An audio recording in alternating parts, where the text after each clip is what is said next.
Coucou tout le monde, j'espère que vous allez bien. Alors aujourd'hui je vous retrouve dans une nouvelle vidéo. Alors je suis vraiment désolée pour la luminosité mais il fait un temps de chien. On approche de l'été et on se croirait en plein automne. C'est super. En tout cas j'espère que ça vous dérangera pas trop. Aujourd'hui je vous retrouve enfin pour une nouvelle vidéo. Parce qu'en fait toutes celles que je vous poste elles sont pré-filmées. Donc voilà, j'ai pas filmé depuis. Avec les examens je pouvais pas trop. Mais là aujourd'hui comme j'avais le temps je me suis dit on va en faire une. Donc je pense qu'elle sera postée dans la semaine. Et donc c'est une vidéo qui m'a été inspirée d'une youtubeuse canadienne, puisque je regarde beaucoup les youtubeuses canadiennes. Et cette youtubeuse canadienne c'est Catherine, donc de la chaîne Girly Addict. Je mettrai le lien de sa chaîne en barre d'infos si vous voulez aller voir. En tout cas elle est super sympa. Je l'ai vue au Get Beauty et franchement elle est trop gentille. Donc voilà, du coup je me suis dit que j'allais reprendre l'une de ses vidéos. Donc c'est sa vidéo Ma vie est une honte. Et en fait dans cette vidéo elle raconte toutes les gaffes qu'elle a faites. Et je trouvais ça trop drôle, donc je me suis dit que ce serait sympa de reprendre cette vidéo pour décompresser un petit peu, etc. Donc comme je suis Miss la gaffe, vous allez voir que ma vie est aussi une honte. Voilà, c'est la vie. Donc j'espère que cette vidéo vous plaira, vous fera peut-être un peu rigoler. Je tiens à préciser que je ne fais jamais exprès là, hein. En tout cas j'espère que ça vous plaira et sans plus tarder on va commencer. Alors donc je vais faire par catégorie, parce que oui il y a des catégories de milieux de gaffes, voilà, hein. J'en fais un peu partout et il y en a souvent au même endroit, donc je vais les classer par catégorie, hein. En fait je revenais d'un mariage, donc voilà, je prends le métro tranquillement et je cherche une place. Là je vois une place, donc c'est un métro à 2 étages et je vois une place au 2e étage. Donc je descends. Et moi quand je prends le train, le métro, tout ça, je déteste être maquillée parce que je sais forcément que je vais m'endormir et que je vais mettre ma main comme ça et tout. Et je déteste ça, donc j'étais pas maquillée. J'étais habillée genre vite fait, enfin voilà. Et donc là le métro démarre. Et moi, comme une idiote, je me suis affalée de tout mon long sur 2 mecs qui étaient en face de moi. Donc ça a fait comme dans les films. Le mec m'a retenue par la taille. Et je me suis assise à côté de lui comme si de rien n'était. Merci, c'est gentil. C'était au salon du lieu de Montreuil. La première fois que j'y suis allée, donc en 2014. On est descendu au 2e étage pour voir une auteure que j'adorais, enfin voilà. Sauf qu'elle était toujours pas là. Donc je décide d'attendre.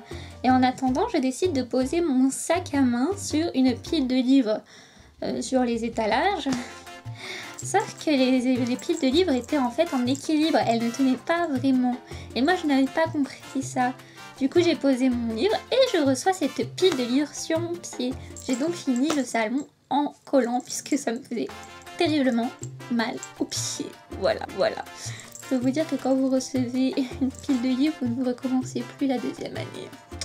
Ah, donc c'était en janvier à la convention Pretty Little Liars. Donc je passe pour faire ma photo avec Ian Harding qui joue Ezra dans Pretty Little Liars. Donc le copain de Aria. Et en fait j'avais mis un serre-tête de fleurs, vous voyez. Et il y avait une file comme ça qui attendait pour faire sa photo. Moi, je passe, je fais ma photo. Et en fait le gars, je vous mettrai une photo là pour que vous puissiez voir, mais il était plus grand que moi. Et moi j'arrivais au niveau de son torse. Il était hyper musclé. Et en fait pour la photo j'étais contre lui, sauf que mon serre-tête était juste posé comme ça. Et à chaque fois mon serre-tête bougeait parce qu'il était tellement musclé que ça faisait bouger mon serre-tête. Et j'étais là toutes les 2 minutes, ah non mais attendez mon serre-tête et tout. Et le pire c'est que le gars il m'aidait à remettre mon serre-tête quoi. Franchement je me sentais trop mal, il y avait tout le monde qui attendait derrière, il y avait les acteurs à côté qui rigolaient. Enfin, ça n'arrive qu'à moi ou pas. Dites-moi d'ailleurs dans les commentaires si vous avez des gaffes à me raconter pour que je me sente un peu moins seule.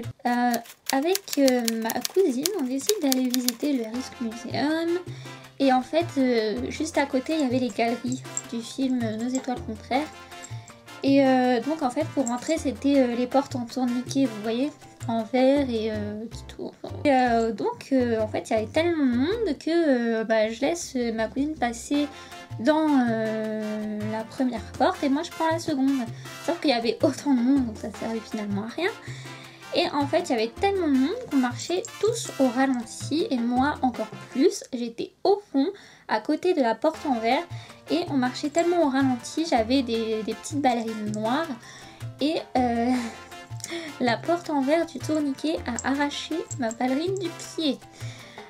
Donc bon, je me suis dit, bon ok, je la rattraperai quand je sortirai tout à l'heure, quoi. Enfin, voilà, pas de problème. Donc je continue à marcher et tout. Puis là, je vois ma chaussure qui se fait balader dans tous les sens avec le tourniquet qui tourne. Et je vois au bout d'un moment que le tourniquet commence à ralentir. Et il y avait ça d'ouverture. Donc moi, comme je suis claustrophobe, je ne me voyais pas rester là-dedans. Du coup, j'en ai profité pour filer. Donc j'étais à moitié pieds nus, bien habillée dehors. Tout le monde me regardait d'un air comme ça, genre tu te sentais bien seule à ce moment-là. Au bout d'un moment, le tourniquet a commencé à se bloquer à cause de ma chaussure. Et tous les touristes se sont retrouvés bloqués à l'intérieur. Je sais pas combien il y avait de personnes, mais il y en avait pas mal en tout cas. Et du coup, on a essayé de tirer la chaussure avec une touriste japonaise. Voilà, c'était une scène assez drôle ce jour-là. On a pris un fou rire monumental. Les gens nous regardaient bizarrement après quand on est rentré dans le musée, mais franchement, fallait voir la scène. T'avais la fille pieds nus dehors, dont tout le monde la regardait d'un air pourquoi vous avez bloqué le tourniquet, pourquoi vous avez fait ça et tout. Et puis l'autre qui essayait de tirer la chaussure pour débloquer. Enfin, c'était assez embarrassant, mais drôle à la fois.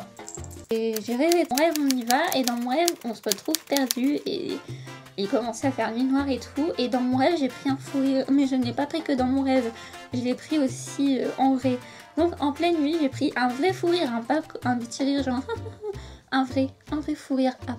Enfin voilà pour les gaffes que j'ai pu faire, celles qui m'ont le plus marqué en tout cas. J'espère que cette vidéo vous aura plu, je vous fais plein de gros bisous et je vous dis à bientôt pour une prochaine vidéo. Bye.